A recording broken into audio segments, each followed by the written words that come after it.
Happy Monday. Welcome into a new episode of The Luke Kelly Show. Thanks for hitting play wherever you listen to this thing at. Stumbling all over my words already in the first 10 seconds of this episode. That's the way that I like to start it, because that's me. That's who I am. Can never get out of my own way when it comes to that. Oh well. Well, I hope you had a great rest of your week last week.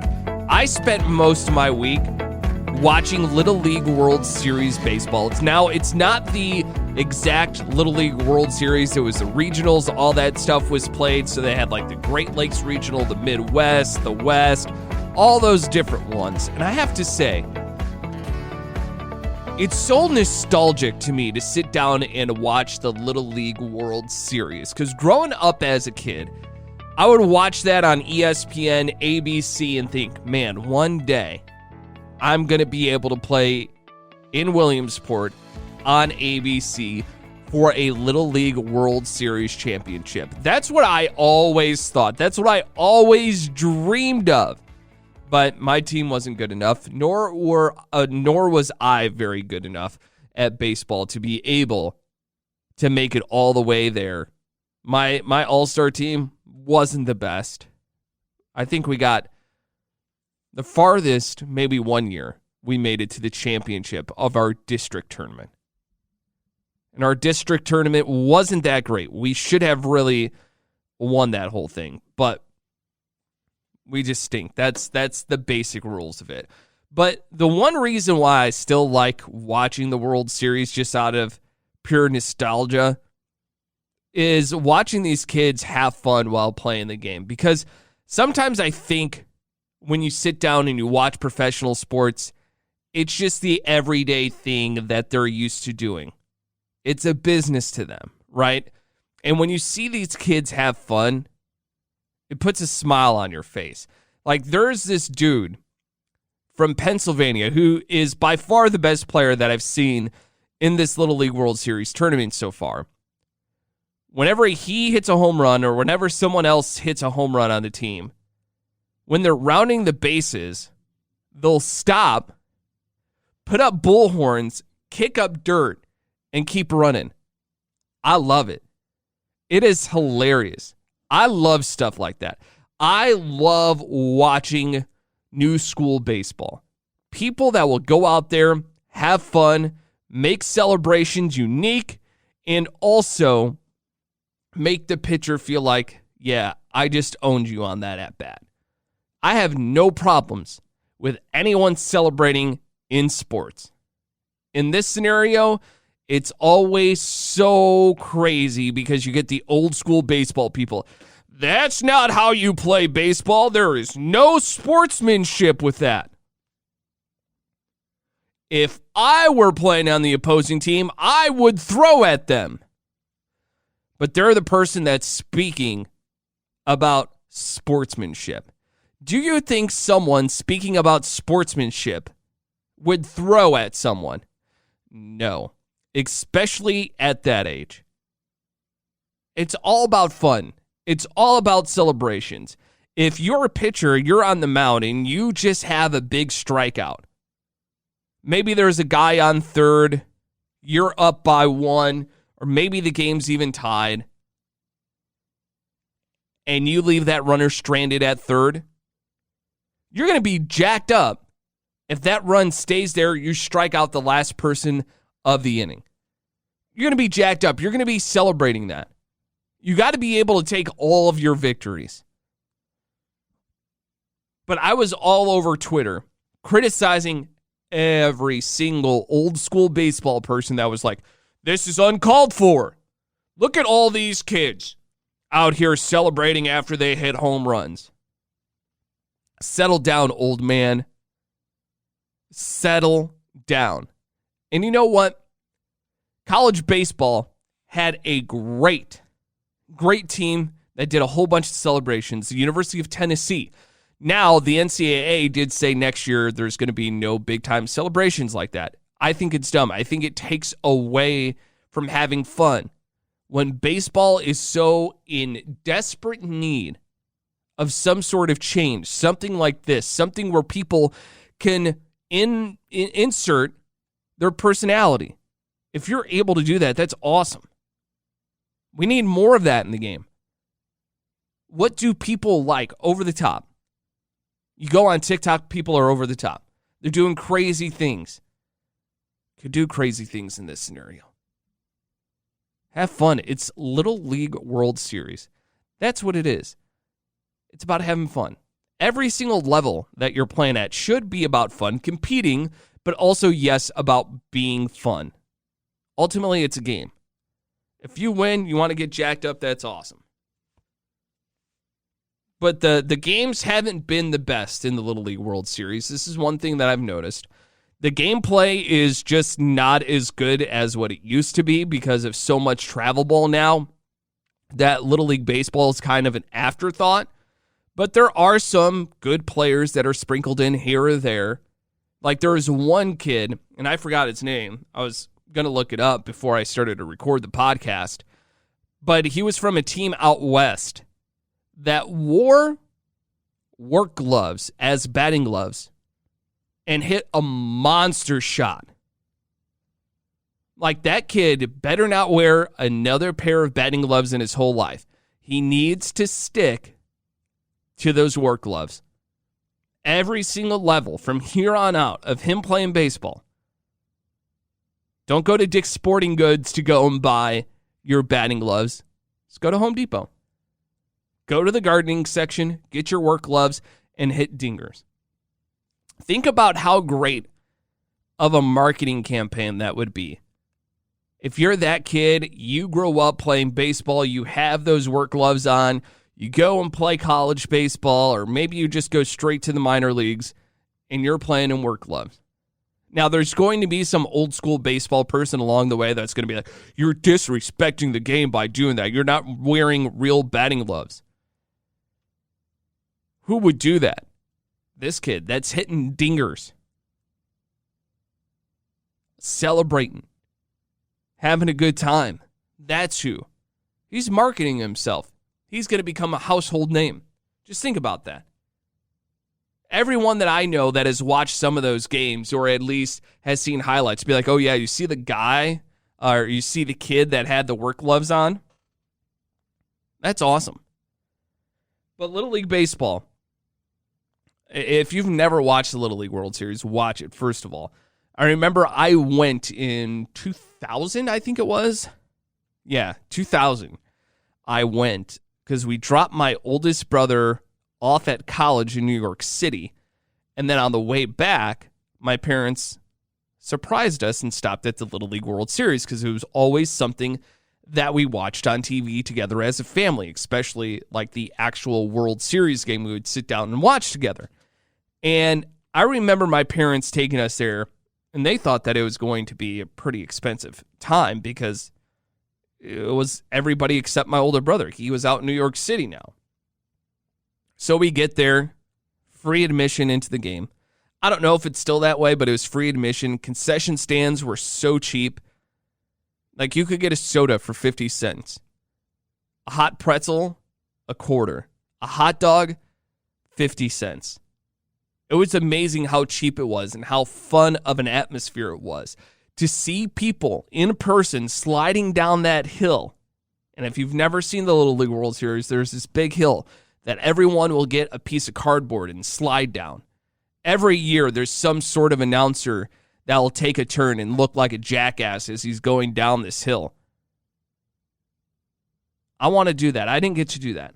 My brother and I walked over there to try and go do it, but it looked too dangerous when I got up there. I chickened out. And then my brother was like, I'm not waiting up here. I'm not waiting this long. But no, it's a lot of fun. If you ever get the opportunity to go to Williamsport, Pennsylvania to do that, do it. If you're a baseball fan, even if you don't like Little League Baseball, it's just something fun.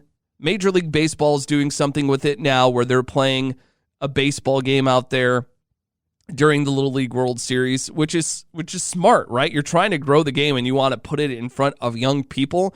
Why not cater to a group of young people that are already there? Boom shakalaka. You got it. got it all taken care of. So the actual Little League World Series starts later this week on ESPN, ABC. Do yourself a favor. Watch some of the games. Look, it might not be the best. Like I said, it might not be the best competition of baseball, but it's still fun. And speaking of Little League Baseball, actually, the town that I live in here in Louisville, they actually had a 12U team that won the Cal Ripken World Series. Shout out to them, man. Winning it all. Got rings and everything. It was pretty cool. All the news channels over here in Louisville were covering it. Yeah, it's awesome. I wish we got rings. Like when we would win tournaments as kids instead of like stupid medals or trophies. Ugh. That sucked. Because you know what happened to all those? On the way home, the baseball guy would fall off because it was such a cheap trophy. Do you think the guy at the trophy store could put a hockey guy on top of it? What movie? What movie is it from? You know what movie it's from. I'm not going to tell you, but you know what movie it's from. And, of course, with the Little League World Series right now going on, that means that school is getting ready to go back into session. Now, here in Louisville, school has already started. Southern Indiana actually started a while ago. There's some schools that do like kind of that hybrid year-round school. So a lot of schools around here have been in session for a while now. And I told you that I wanted to do a top 3 this week that was somehow related to school. And I decided to do the top 3 hot lunches, baby. Who didn't love a good hot lunch from school? So let's start off with number 3, the good old reliable chicken patty. Now, it wasn't like the chicken patty of today's standards, okay? It wasn't Chick-fil-A. It wasn't the Burger King. It wasn't any of those high-level chicken sandwiches. It was just a straight-up chicken patty, a little barbecue sauce on that bad boy. That was always a solid day. Like, it wasn't going to disappoint you when it was chicken patty day. That's why it's at number 3 on my hot lunches. At number 2, and this was hard for me to put at number 2 because I love school pizza. The rectangle school pizza was pure classic. It was Friday. At school, that cheese pizza was going to be on that tray. You're going to take it back, sit your ass down, and just smash it. You're going to smash that pizza. You're going to have sauce all over your face. You're going to look like a slob. Guess what? It's Pizza Friday, and you don't care. I could go for a school slice of pizza right now. It's been years since I've had it. 6th grade, I would say, is the last time that I had the square or the rectangle piece of pizza. I'm about to go to a school district and be like, hey, man, do you think that I could just come in Pizza Friday and just have a slice? That's it. All right, Pizza Friday. You got number 2 on the top 3 hot lunch food items to get from school. And the number 1 thing for me, because it was so rare at my school, and if you didn't have one of these, I'm sorry. But now I don't think they would be able to have them because with COVID and everything, but a salad bar. The salad bar at Saukview Elementary School in South Chicago Heights, Illinois, was so freaking good. They would have it once a quarter. And when they had it, they would have it for the whole week. That would be the only time that my parents would let us have school lunch for the entire week. It was a treat. It was a complete treat. So they would have your salads, they would have your croutons, all that stuff, but they would also have like one little entree on that salad bar. And it would be different. And it was good. I could just imagine little me walking up to the salad bar, getting the salad, cheese, croutons, bacon bits, olives, tomatoes, cucumbers. They would also have like either chicken or like, or it wasn't really like steak. It was more beef. I don't know exactly what it was. Mystery meat probably. But they would have that you could throw on there. Eggs. I mean, it was, like I said, fantastic. And it was such a treat because you only got it once a quarter. And I got to order hot lunch every single day that week. There was nothing like walking into school that Monday because we ordered every single day. You had to order. Unless you had one of those plans where you would just order at the beginning of the week. But with me, we didn't do that. So I remember going in there on Monday and be like, I'm going to do salad bar the whole week. Felt so cool. So cool. Because other than that, we only had hot lunch at school on Fridays because it was Pizza Friday. Pizza freaking Friday. But I'm sorry, Pizza Friday. You couldn't hold the number one spot on the top 3 hot lunches at school. Salad bar took the number one spot, and it's not even really a hot lunch, but hey, the school made it. So therefore, it was a hot lunch. Oh, man, that brings me back. I can remember everything about that salad bar. I can remember everything about Pizza Friday. You know what? I want to bring Pizza Friday back just in my household. Like, I don't need to be at school to have Pizza Friday. I feel like Pizza Friday is what a lot of families used to do. I was talking to my dad about that not that long ago. It's like, you remember we always had, like, pizza on Fridays? It's like, yeah, man, so good. And now my parents are fancy. They don't go out for pizza on Fridays anymore. It's more of like a midweek meal for them. Oh, man. So we got Little League World Series. We got back to school. We're also getting closer to the fall. You know what that means? We're getting closer to the fall. That means we have football back on the TV. You got to be hyped up about that. You have NFL preseason games going on. College football starts in a couple of weeks. My wife did not know that preseason football already started. I broke the news to her this weekend. She's like, what do you mean? It's already football season. It feels like it just ended. I was like, no, it doesn't. It ended in February. That was such a long time ago. It feels like a lifetime ago since we had football. This is why I love football so much. It's one day a week. Now, if you watch Thursday night football and then you watch college football all day on Saturday and then all day on Sunday, yeah, I mean, I could see if your partner would get really upset with you watching football all those days of the week. But most likely for me, I'm going to watch one game on Saturday. And that's either going to be the Notre Dame game or that's going to be the big-time college football game. And then on Sunday, that's the day that I want to watch the 1 o'clock, the 4 o'clock, and Sunday night football. Like, I want to legit sit and watch football all day on Sunday.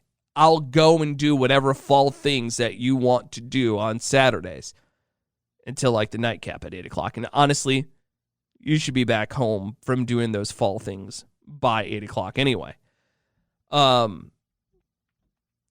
But I just think that there's something with fall, watching football. You know, it's just great. And then watching Monday Night Football. I don't do a whole lot of that because the Monday Night Football games haven't been that good the last few years. It seems, honestly, like the last 5 years, Monday Night Football has not been good. But it seems like the NFL changed their schedule a little bit to give some good games to Monday Night Football this year. So that will be awesome. But with football comes that fall weather. And with that fall weather comes bonfire season. I know it might be too early to start a bonfire, but I did on Saturday here in Louisville. It was actually like a pretty cool day. It was like 81 pretty much all day. And Saturday night, Nora went to a soccer game, to the Lou City game. She decided that she was going to go with a friend. And I was like, you know what? It's supposed to be a nice night. When you come back home, I'll have a fire going and we can hang out outside. She was like, yeah, that sounds perfect. Because it was supposed to be like 70 by the time that game was over. And I told her, I was like, I'm going to actually have to try and start this fire early because I've never started a bonfire before. I have no idea what I'm doing. So I got some wood out of our shed that Nora's parents purchased for us when they got us this fire pit that we have. And I was like, all right, I'm going to wing it. I'm going to go based off of what I know, which is like the very bare minimum. I don't know a whole lot about making fires. I was not in the Boy Scouts. I would only go camping with a friend, and his parents were the ones that would always set up the fire.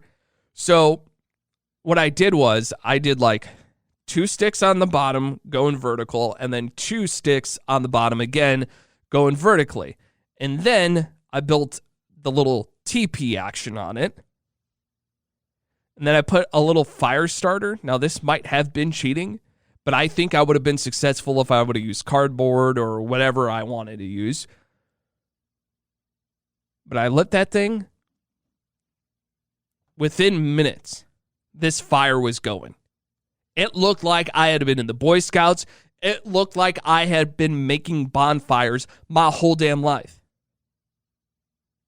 But nope, it was my first one. I felt so damn proud that I posted a picture on my Twitter, at Luke Kelly Show on Twitter, to go see that. It was roaring. It looked beautiful. I took that picture that I sent, that I put up on Twitter. I sent it to Nora, and I said, look at how good this fire is. She was like, oh my God, that actually is pretty good. But like I said, I wanted to test this out early because I knew it would take me a while, but it didn't take me a while. Hell, by the time Nora got home from the game, the fire was almost out because it had burned for so long at that point. I didn't think it was going to, but it did. I was so proud of it. And now I'm addicted to making bonfires. Like this fall, I'm going to get myself a little projector maybe for outside, put a football game up, have a bonfire going, a little s'mores action. I'm not a big s'mores guy, but every once in a while I'll get a little s'mores action. That just sounds so peaceful. Sounds so peaceful. But every once in a while you will smell some weed coming from somewhere in the area. And I'm not a big fan of that. I don't like the smell of it. Do whatever you want, but I just don't like the smell. The bonfire smell is great when you're around the bonfire. Like that smell is great. But once you go inside and that bonfire smell, it's all over you, all over your clothes. Like if you try and take all your clothes off, put on new clothes and jump into bed, it's still not going to work. You have to take a full-on shower to get that smell off of you. But me, I'm anal like that. I'm not able to fall asleep with the smell of bonfire all over me. So like last night, or I'm recording this on Sunday, Saturday night, I had to go take myself a shower at like 11 o'clock at night because I still had that bonfire smell on me. You better believe it. Every Saturday that it's nice enough for me to start a bonfire, that's exactly what I'm going to be doing. So if you want to come have a bonfire with me this fall on a Saturday night, that's what I'm going to be all about. Bonfire season, baby. Never thought I would be so hyped up about it. I'm hyped up about it. I am. Nora thinks that I'm crazy for being so in love with bonfires after me being successful for one time. I just hope that it wasn't beginner's luck. I need to go buy some more firewood. Firewood. I don't even know where you go to buy firewood. Guess you just drive around the neighborhood until you see a sign that says firewood for sale and you go and buy it. I think that's how it works. I have no idea. Never bought it before. I've seen signs at gas stations like firewood here, but do you trust a gas station for firewood? Is that what you're going to trust? Now, if it's covered all in gasoline, maybe that'll help it. But man, I'm going to have to go figure it out. I'm going to go do some Google searching. Good places to get firewood. I'll do that right now. Coming up on Wednesday's episode, Nora's back in, so she'll be reading a smut tale to you. We'll figure out what it is together, and I'll talk to you then here on The Luke Kelly Show.